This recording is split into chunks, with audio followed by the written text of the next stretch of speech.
Contouring will also prevent sheet erosion, which is even worse than gullying, since it peels the topsoil from a field in such small layers that until all your topsoil is gone, you don't realize what's happening. Wind can be a man's good friend, but like water, it can also be a fearful enemy. The tornado that hit Lima, Ohio, did a lot of damage, but this type of damage can be repaired.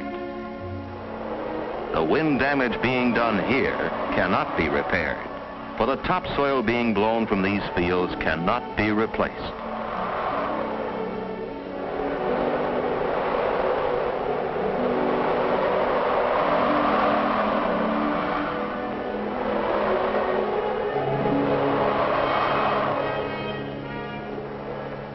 A windbreak will slow down wind and reduce wind damage, and fields can be still further protected against both wind and water damage by cover crops like winter rye or crimson clover.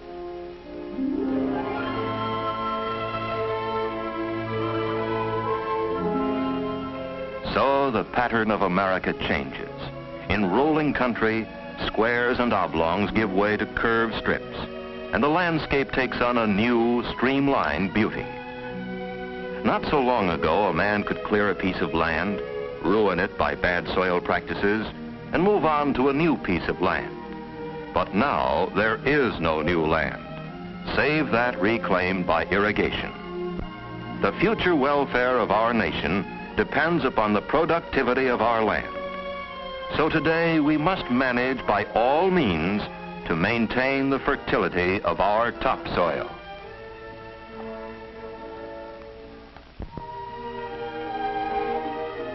When the white men came to America, they found a continent covered with wildlife. A man with a gun seldom went hungry, since meat for food and hides for clothing were there for the taking.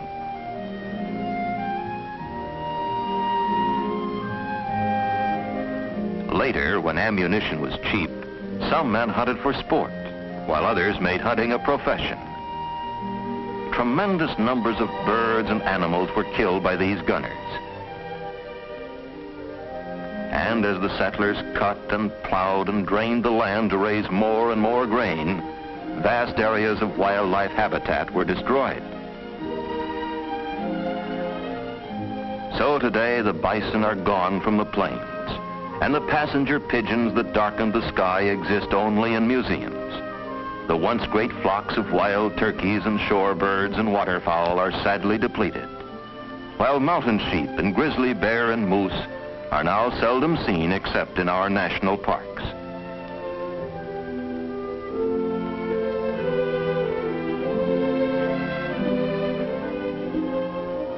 Only at the 11th hour did we take steps to save some fragments of the once vast herds and flocks. Then market gunning was outlawed, stricter game laws were passed, and state and federal refuges were established. Bison and antelope cannot exist without extensive grasslands. Waterfowl cannot live without marshes, and upland game birds cannot survive where farming has eliminated the hedgerows and weed patches. So, although the refuges provide sanctuary for birds and animals, they are all the more valuable because they preserve thousands of acres of habitat. The recreational value of our wildlife is enormous. Every year, millions of Americans enjoy the exercise and relaxation and excitement that come from hunting, while millions more enjoy just watching birds and animals.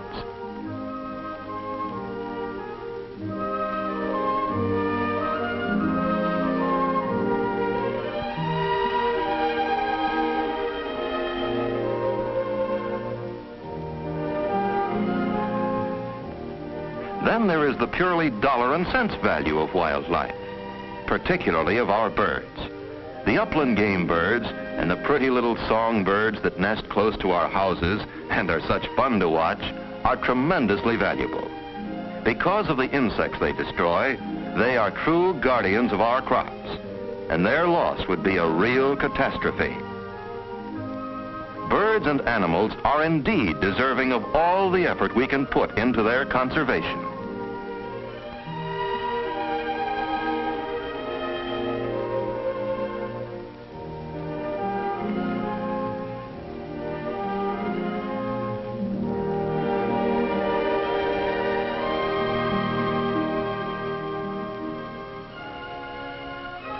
One of this continent's most valuable resources was water.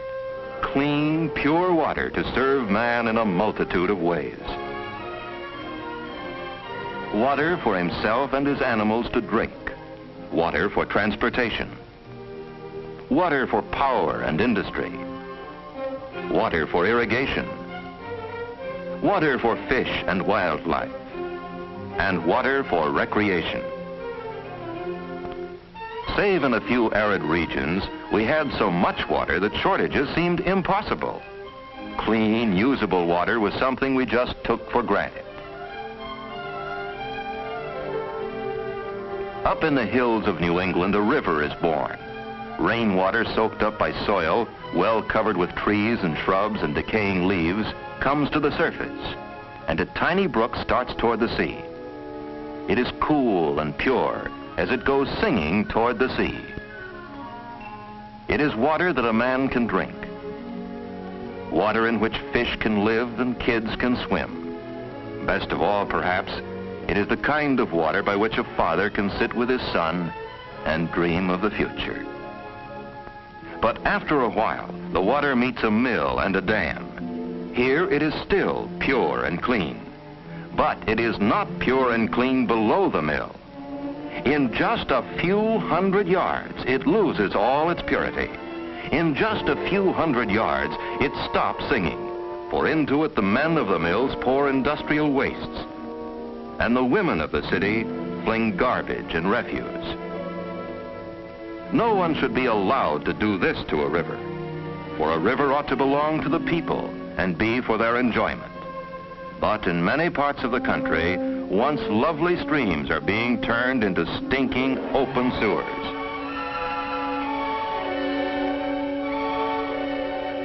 Not so long ago, this country of ours was covered with sloughs and marshes that served as reservoirs to hold water on the land and keep water tables high and wells full. But people became obsessed with the drainage craze and dug miles and miles of ditches, little ditches and big ditches, to hurry the water toward the sea. Because of ill-planned drainage, we often destroyed marshes that raised waterfowl and fish and fur, and got instead land that produces only nettles or half-ground corn. So now in places like Horicon, Wisconsin, we are reflooding marshes that were unwisely drained.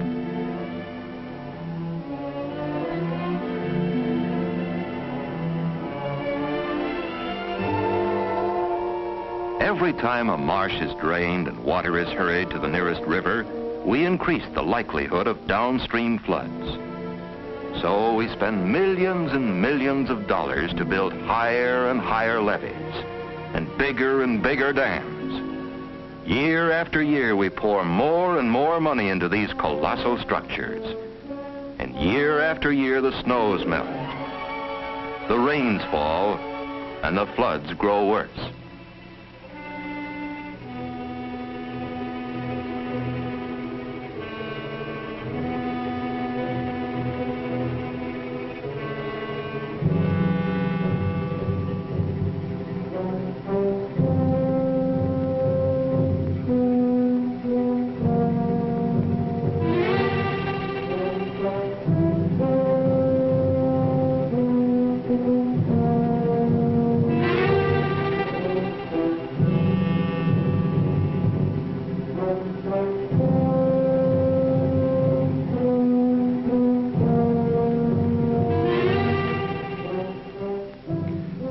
Our whole flood control program needs overhauling. Maybe we are wasting money.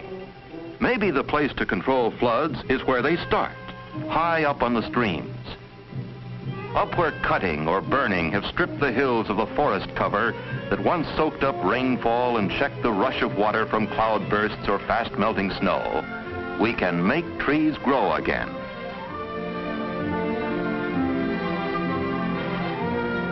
Up where too many cattle have grazed, we can reseed the slopes and make the grass once more grow thick and strong.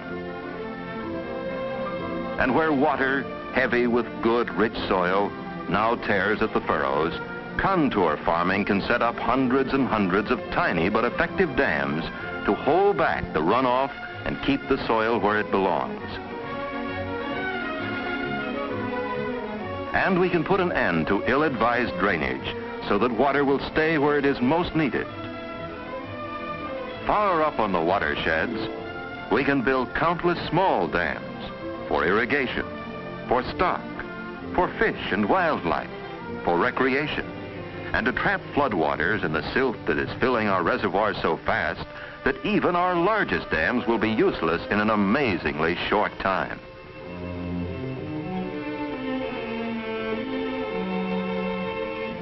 Perhaps better land management and many small upstream dams would do more to stop floods than big, expensive downstream dams. Perhaps we need less flood control and more flood prevention.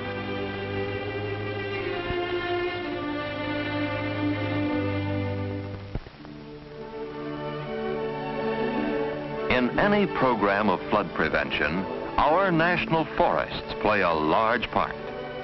As of today, we have 153 national forests with a total area of 180 million acres.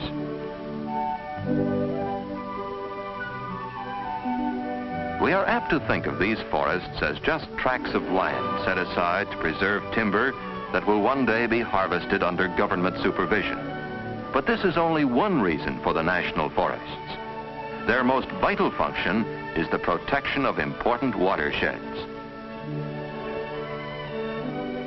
Since the forests are safeguarded against overcutting and overgrazing, the water that falls in them does not run off with a rush to add to flood crests. Instead, it is absorbed by the trees and grasses that cover these watersheds and is given up slowly as clean, unpolluted water fit for human use and enjoyment.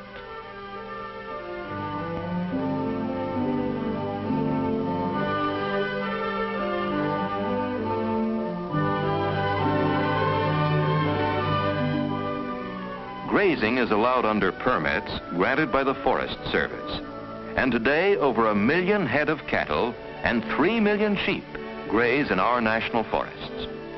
Of course, the forests preserve large areas of wilderness and thus save from destruction habitat suitable for fur bearers and such big game animals as bear and moose and elk. There is excellent big game hunting in the national forests and also splendid fishing in beautiful lakes and streams. And in some of our national forests, the scenery is truly magnificent.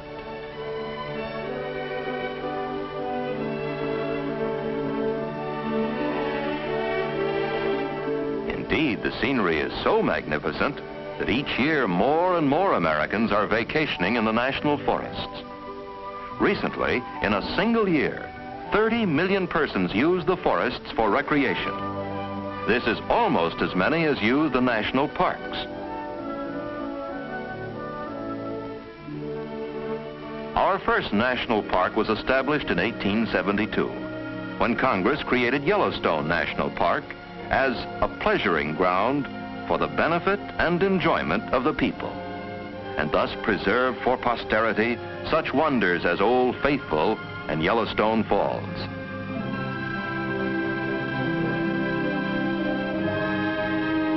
Within the national parks and those smaller areas called national monuments, grazing and lumbering are not allowed. But within them, outstandingly beautiful and unusual areas of primeval America are preserved for all the people for all time.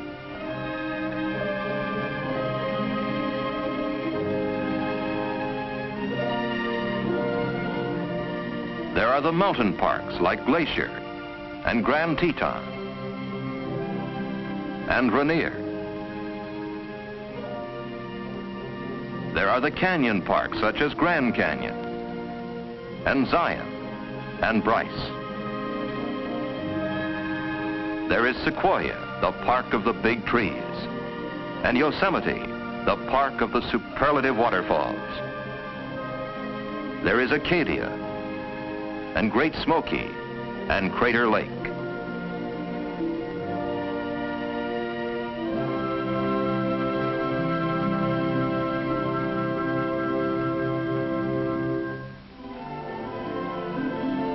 Every park is different, and every one is enjoyed by thousands of city-weary people who throng to the parks on their holidays. Many just drive around and look at the scenery and at the wildlife that can often be seen right from the road.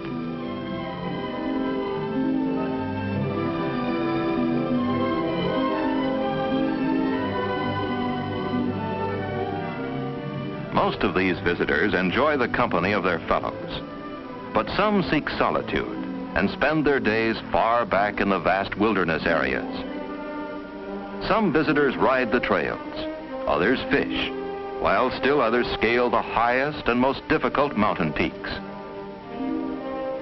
So many people get pleasure out of our national parks that these areas must always be safeguarded against men who try to cut their timber, dam their rivers, or otherwise despoil them for the benefit of a selfish few.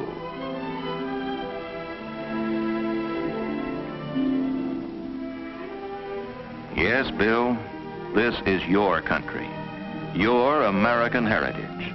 It belongs to you and to millions like you. We have built a truly great and mighty nation, the greatest on the face of the earth. We have wasted the resources that are the foundation of our greatness. But happily, we are beginning to realize how wasteful we have been. And thanks to the machines that make us a great mechanized nation, we can repair some of the damage we have done to our land. Just think, Bill, we may soon have 200 million persons to feed, clothe, and house. But using the wisdom and knowledge born not only of our successes, but also of our mistakes, we can continue to be the most blessed of all nations. The spirit of conservation now abroad in our land can assure you, my son, and other Americans like you, a life of freedom and prosperity and happiness.